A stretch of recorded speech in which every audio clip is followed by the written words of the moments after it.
Dear students, इस class में हम पढ़ेंगे ऊष्मागतिकी में एक पॉइंट आता है गिब्स फ्री एनर्जी, गिब्स मुक्त ऊर्जा।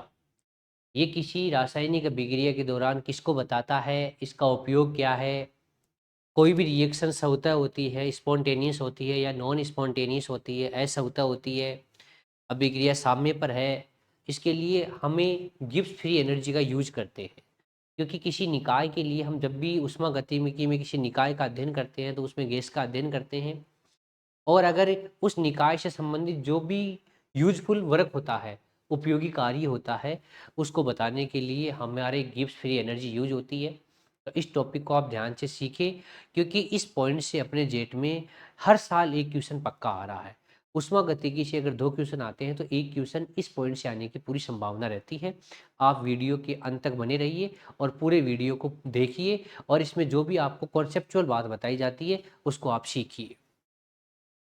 चलो पहले है, फ्री एनर्जी का मतलब है मुक्त ऊर्जा।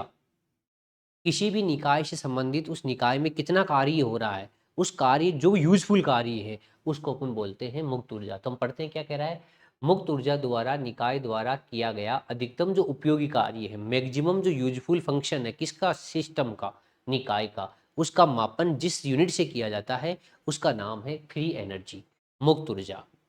तो बताओ इसका जो फॉर्मूला है, हालांकि आगे जाके पढ़ेंगे, इसको दिया था गिब्स ने, इसलिए इसको बोलते हैं गिब्स हेल्महोल्ट्ज़ इक्वेशन। ये जो आपको पता है धातु क्रम वाले चैप्टर में, रासायनिक साम्य वाले चैप्टर में, हर जगह, और कोलोइडी सॉल्यूशन में जहाँ अवशोषण पढ़ते हैं, अधिशोषण पढ़ते हैं, वहाँ भी ये फॉर्मूला यूज होता है केमिस्ट्री में। तो ये फॉर्मूला कई बार यूज हो गया। रासायनिक साम्य में याद करो, साम्य अवस्था पर डेल जी जीरो होता था, तो वहाँ भी गिब्स फ्री एनर्जी का जो चेंजिंग है वो यूज होता था। तो एक फॉर्मूला होता है, हालांकि ये फॉर्मूला चेंजिंग वाला नहीं है, नॉर्मल फॉर्मूला है, जी बराबर एच माइनस टी एस। जी है गिब्स फ्री एनर्जी, गिब्स ने दी थी, गिब्स मुक्त ऊर्जा। एच है एंथैल्पी, टी है टेम्परेचर, और कल की क्लास में हमने पढ़ा था एस है एंट्रोपी। तो बताओ, अगर आप टेम्परेचर और प्रेशर को कांस्टेंट रखते हो और अपन चेंजिंग करते हो, देखो एक बात बताऊं, पहले टेम्परेचर अलग था, बाद में टेम्परेचर अलग है, जब टेम्परेचर यहाँ चेंज नहीं हो रहा, यहाँ उसने बोल दिया कांस्टेंट है, तो इस पर अगर आप गिब्स फ्री एनर्जी में चेंजिंग, एंथैल्पी में चेंजिंग और अगर एंट्रोपी में चेंजिंग देखोगे, देखो टेम्परेचर तो कांस्टेंट रखा है हमने, अगर इन तीनों में चेंजिंग का फॉर्मूला देखोगे तो आपको पता है चेंजिंग के लिए आगे क्या लगा देते हैं, डेल। तो देखो देखिए, ये लो, तो बताओ, डेल जी बराबर del H minus T del S, ये गिब्स मुक्त ऊर्जा में परिवर्तन, ये चेंजिंग इन एंथैल्पी, एंथैल्पी में परिवर्तन, चेंजिंग इन एंट्रोपी, एंट्रोपी में परिवर्तन, इसको बोलते हैं गिब्स हेल्महोल्ट्ज़ इक्वेशन। तो बताओ, ये समीकरण किसका क्या यूज है, अभी सीखेंगे सारा इसका यूज क्या है और ये क्या काम आता है। कई बार क्या कर देता है, रिएक्शन में ऐसे दे देता है, ए प्लस बी इससे बन रहा है सी प्लस डी, और इसे अलग अलग दे दे, ए के लिए गिब्स ऊर्जा इतनी है, बी के लिए इतनी है, सी के लिए इतनी है, डी के लिए इतनी है, और चारों जो भी कंपोनेंट है उनके लिए आपको देकर अगर उनकी गिब्स मुक्त ऊर्जा दे रखी हो, तो अपन क्या करेंगे, पहले उत्पादों की लिख लो, माइनस बाद में अभिकारकों की लिख लो, उत्पादों में से अभिकारकों की घटा दो।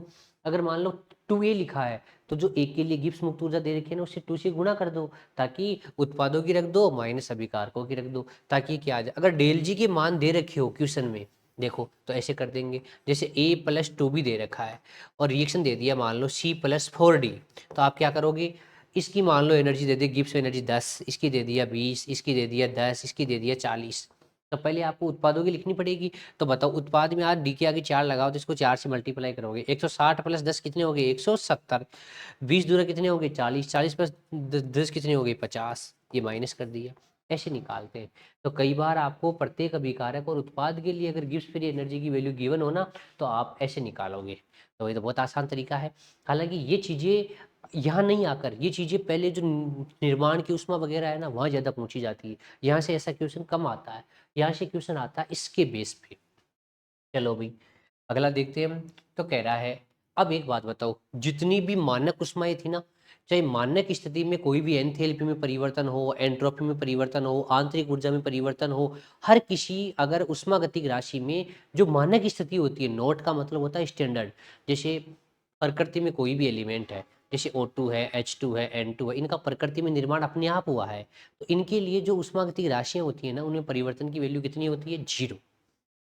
तो अगला कह दिया ना, del G naught for the element zero होती है। अब एक बात बताऊं, डेल जी का सबसे जो अच्छा फॉर्मूला है वो ये है, डेल जी बराबर del G naught plus R T L N Q. इसमें डेल जी का मतलब है सामान्य अवस्था में गिब्स मुक्त ऊर्जा में परिवर्तन, डेल जी नोट का मतलब है मानक स्थिति में गिब्स मुक्त ऊर्जा में परिवर्तन, आर है गैस नियतांक, टी है ताप, और क्यू क्या है, क्यू है रिएक्शन क्विशेंट। बोले तो क्यू का मतलब है अभिक्रिया गुणांक। तो क्यू क्या होता है बताओ, क्यू होता है अभिक्रिया गुणांक। अब बताओ, इक्विलिब्रियम कांस्टेंट का मतलब है साम्य स्थिरांक। ये नाम अब नहीं पड़ेगा, याद करो। किसी भी अवस्था पर जो फैक्टर लिखा जाता था, किसी भी स्टेज में लिखा जाता था, वो होता था क्यों, जिसको बोलते हैं अभिक्रिया गुणांक। अब बताओ, इक्विलिब्रियम कांस्टेंट का मतलब है साम्य स्थिरांक। अब बताओ, साम्य अवस्था पर डेल जी क्या होता है, जीरो। मैं इसी फॉर्मूले का यूज करवाता हूँ। बताओ, सामान्य स्थिति में और मानक स्थिति में डेल जी का फॉर्मूला क्या होता है, डेल जी बराबर del G naught plus R T L N Q. क्यों होता था, अभिक्रिया गुणांक। याद करो, साम्य अवस्था पर अभिक्रिया गुणांक साम्य स्थिरांक क्या होता था, बराबर। तो आज यहाँ क्यू की जगह क्या लिखेंगे, के। अब आपको पता है साम्य अवस्था पर डेल जी नोट जीरो नहीं होता, डेल जी जीरो होता है। ये फॉर्मूला इसीलिए तो आया है कि साम्य अवस्था पर कौन जीरो होता है। तो बताओ भाई, साम्य अवस्था पर डेल जी जीरो होता है, तो बताओ क्या लिखूं, डेल जी बराबर del G naught plus R T. अब यहाँ बताओ ये एल एन है, तो बताओ आज यहाँ क्या करना पड़ेगा, एल एन की जगह लिखना पड़ेगा के इक्वलेंट, क्योंकि साम्य अवस्था पर रिएक्शन कोएफिशिएंट नहीं लिखते, के इक्वलेंट लिखते हैं। अब बताओ भाई, डेल जी नोट आएगा इधर, तो बताओ डेल जी नोट बराबर क्या हो गया, माइनस का आर टी एल एन के इक्वलेंट। तो कई बार डेल जी से बारे में क्वेश्चन ऐसे दे सकता है, डेल जी का नॉर्मल फॉर्मूला, फिर साम्य अवस्था पर डेल जी का फॉर्मूला, साम्य अवस्था पर डेल जी जीरो होता है, तो डेल जी नोट बराबर ये हो गया। अब आपको पता है अच्छे से, हमने आयनिक इक्विलिब्रियम में बहुत बार पढ़ा है, जो एल होता है ना उसको लॉग बेस ई भी लिख सकते हैं, और लॉग बेस ई को जब भी लॉग बेस 10 में चेंज करते हैं ना, तो 2.303 से मल्टीप्लाई करते हैं, और ये आ गया भैया लॉग बेस 10। रखो यहाँ। तो बताओ डेल जी नोट बराबर क्या हो गया, डेल जी नोट बराबर हो गया माइनस का 2.303। बताओ आर टी का आर टी, बताओ क्या बन गया, लॉग बेस 10, और ये के इक्वलेंट का के इक्वलेंट। ये डेल जी नोट वाला फॉर्मूला हो गया। एक बार दोबारा सीखो, डेल जी नोट बराबर आ गया माइनस का 2.303 आर टी लॉग बेस 10 के इक्वलेंट। मैंने लॉग बेस ई था, इसको लॉग बेस 10 में चेंज कर लिया, तो इसको मल्टीप्लाई कर दिया 2.303 से, ये बन गया। तो ये बहुत अच्छा है कि आपको इस डेल जी के बारे में पता होना चाहिए कि डेल जी जीरो होता है, तो यहाँ डेल जी नोट का ये फॉर्मूला होता है। मैंने इसको बेस 10 में, कई ऑप्शन में ये भी आ सकता है। इसका क्या यूज है, बहुत अच्छा यूज है। आपको अगर आपने जो विद्युत रसायन वाला चैप्टर इलेक्ट्रोकेमिस्ट्री है, उसमें आपको शेल विभव पढ़ाया था। शेल विभव के पदों में डेल जी का फॉर्मूला क्या होता है, माइनस का एन एफ ई सेल। याद करो, जब भी फेराडे का नियम पढ़ते थे, जो इलेक्ट्रॉन आते थे, फेराडे आवेश आता था, ई शेल शेल विभव होता था। ये सामान्य स्थिति का फॉर्मूला है। तो बताओ, सामान्य अवस्था में अगर ई शेल जीरो है, तो बताओ ई शेल जीरो हो गया, तो बताओ डेल जी भी क्या हो गया, जीरो। अच्छी बात है। लेकिन आपको पता है, साम्य अवस्था पर ई नोट सेल अगर जीरो है, लेकिन आपको पता है साम्य अवस्था पर ई नोट सेल जीरो नहीं होता, तो बताओ साम्य अवस्था पर डेल जी नोट भी जीरो नहीं होता। ये बात कहाँ की है, साम्य अवस्था की। तो बताओ, साम्य पर डेल जी जीरो होता है तो ई शेल भी जीरो होगा। साम्य पर, ये साम्य पर नहीं है भैया, ये कंडीशन साम्य पर है, ये दोनों जीरो नहीं होते। इसका मतलब साम्य पर डेल जी जीरो होता है तो ई शेल भी जीरो होगा। ई शेल सामान्य स्थिति में शेल विभव है, नोट का मतलब होता है मानक, ये मानक की स्थिति में शेल विभव है। तो साम्य पर डेल जी नोट जीरो नहीं होता, डेल जी जीरो होता है, इसलिए ई शेल जीरो होता है, ई नोट शेल जीरो नहीं होता। कई बार ये जानकारी भी उस ऑप्शन में दे देता है इस डेल जी के बारे में। अपनी एक क्लास बिल्कुल डेल जी के बारे में बता रही है कि आपको कौन कौन सी बातें याद रखनी पड़ती है। चलो भाई अगला बताओ, डेल जी बराबर del G naught plus R T L N Q, साम्य अवस्था पर डेल जी जीरो रख दिया, तो बताओ डेल जी नोट बराबर क्या आया, माइनस का आर टी एल एन के इक्वलेंट, क्योंकि जगह कौन आ गया, के इक्वलेंट। तो बताओ del G note log base 10 को हमने आपको लॉग बेस ई को लॉग बेस 10 में चेंज कर लिया, तो 2.303 से मल्टीप्लाई कर दिया। ये डायरेक्ट भी ऑप्शन में लिखा हुआ आ सकता है। तो बताओ देखिए, ये लो। अब आप यहाँ से सीखना, ये बात आपको मैं सिखाता हूँ दोबारा। बताओ फॉर्मूला क्या आया, डेल जी नोट बराबर -2.303 आर टी लॉग बेस 10 के इक्वलेंट। यहाँ से देखना, अगर के इक्वलेंट है, इसकी वैल्यू 1 से ज़्यादा है, 1 से ज़्यादा होने का मतलब किसकी वैल्यू है पॉजिटिव। ये देखो 1 से ज़्यादा होगा तो वैल्यू पॉजिटिव है, लेकिन आगे क्या लगा हुआ है नेगेटिव। इसका मतलब अगर के की वैल्यू 1 से ज़्यादा है तो बताओ जो डेल जी नॉट आएगा उसकी वैल्यू कैसी आएगी, नेगेटिव। और अगर यही के इक्वलेंट 1 से कम है तो बताओ आज ये वैल्यू क्या आ गई, नेगेटिव। यहाँ वैल्यू नेगेटिव आएगी तो आगे भी नेगेटिव है, नेगेटिव नेगेटिव क्या हो जाएगा, पॉजिटिव। तो बताओ इस कंडीशन में जो डेल जी नॉट की वैल्यू है वो क्या आएगी, पॉजिटिव। ये लो पॉजिटिव वैल्यू आएगी। और अगर यहीं आपने अगर के इक्वलेंट साम्य स्थिरांक को अगर जीरो रख दिया, यहाँ साम्य स्थिरांक को जीरो रख दिया तो बताओ आपको पता है साम्य स्थिरांक को यहाँ जीरो रखोगे ये वैल्यू कितनी बन जाएगी, 1। तो बताओ क्या रख दोगे, ये लो। तो बताओ डेल जी नॉट क्या हो गया, माइनस का 2.303 RT, क्योंकि लॉग जीरो की वैल्यू कितनी होती है, 1। अगर आपने, ये बहुत काम की बात है, अगर के इक्वलेंट 1 रख दिया 1 तो बताओ डेल जी नोट अब तक तो याद हो गया होगा, माइनस बताओ 2.303 RT, और ये है भैया लॉग बेस 10 और ये के इक्वलेंट। अब बताओ के इक्वलेंट की वैल्यू कितनी है, 1। यहाँ एक वैल्यू रखती है, इसका वैल्यू कितनी हो जाएगी, 0। पूरा का पूरा क्या हो जाएगा, 0। तो बताओ डेल जी नोट की वैल्यू कितनी आ जाएगी, 0। तो डेल जी जीरो तो साम्य अवस्था पर होता है, डेल जी नॉट एक ही कंडीशन में जीरो हो सकता है जब आपने यहाँ की इक्विवेलेंट की वैल्यू 1 रख दी, क्योंकि लॉग 1 का मान कितना होता है, 0। इस कंडीशन में डेल जी नॉट भी क्या हो सकता है, 0। बहुत अच्छी बात है, बहुत अच्छा फॉर्मूला है, आपको कुछ नहीं करना, केवल बस यहाँ ये चेक करना है। एक बात और बताऊँ आपको, डेल जी का फॉर्मूला होता है -NF ई सेल। अब आपको पता है, मैं से पूछूं ई सेल की वैल्यू अगर पॉजिटिव है तो बताओ डेल जी की वैल्यू, बस इसी फॉर्मूला यूज करना है बस। अब भैया ई सेल पॉजिटिव होगा और आगे नेगेटिव लिखा हो तो वैल्यू तो पॉजिटिव नेगेटिव तो नेगेटिव ही आएगा।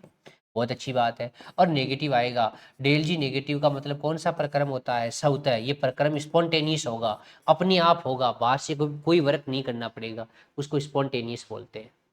ऐसे ही अगर ई सेल कैसा हो, नेगेटिव, तो बोलो भाई ई सेल नेगेटिव है तो बताओ यहाँ नेगेटिव और आगे भी नेगेटिव, तो बताओ नेगेटिव नेगेटिव क्या हो जाएगा, पॉजिटिव। तो भैया इस कंडीशन में डेल जी कैसा आएगा, पॉजिटिव। ये नॉन स्पॉन्टेनियस होता है, ये असवतः प्रक्रम होता है, असवतः प्रक्रम।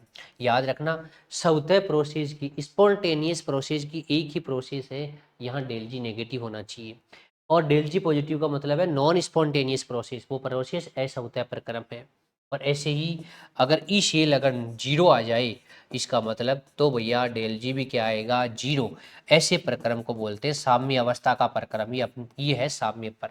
दोबारा बताना, मैंने डेल जी की सारी जो फॉर्मूले उनका यूज़ सिखाया, तो एक बार मैंने डेल जी का वो फॉर्मूला तो अभी काम में नहीं लिया, लेकिन बताओ एक तो डेल जी बराबर del G naught plus RT ln Q, साम्य अवस्था पर डेल जी कितना लिखा, 0, ये 0 लिख दिया। वो फॉर्मूला इधर आ गया तो डेल जी नॉट बराबर क्या बन गया, माइनस का RT ln Q। अब मैं साम्य अवस्था पर क्यों नहीं लिख सकता, क्या लिखना पड़ेगा, के इक्वलेंट। लॉग बेस ई है, इसको लॉग बेस 10 में चेंज करना पड़ेगा। तो भैया आगे मल्टीप्लाई किसके से करना पड़ेगा, -2.303 से RT का RT। बताओ लॉग बेस 10 क्या लिखना पड़ेगा, के इक्वलेंट। अब आपको पता है, मैं इसके आधार पे बता सकता हूँ, के इक्वलेंट 1 से ज़्यादा है मतलब पॉजिटिव है, तो यह नेगेटिव है तो डेल जी नॉट नेगेटिव आएगा। अगर डेट के इक्वलेंट 1 से कम है तो ये नेगेटिव है, ये नेगेटिव क्या बन जाएगा, पॉजिटिव बन जाएगा। अगर इसको मैंने 1 रख दिया तो बताओ 1 का मतलब क्या होता है, 1 का मतलब होता है लॉग 1 का मान 0, तो ये 0 हो जाएगा। एक तो ये फॉर्मूला सिखाया मैंने। अगला यही सेल विभव के पदों में -NF ई सेल है।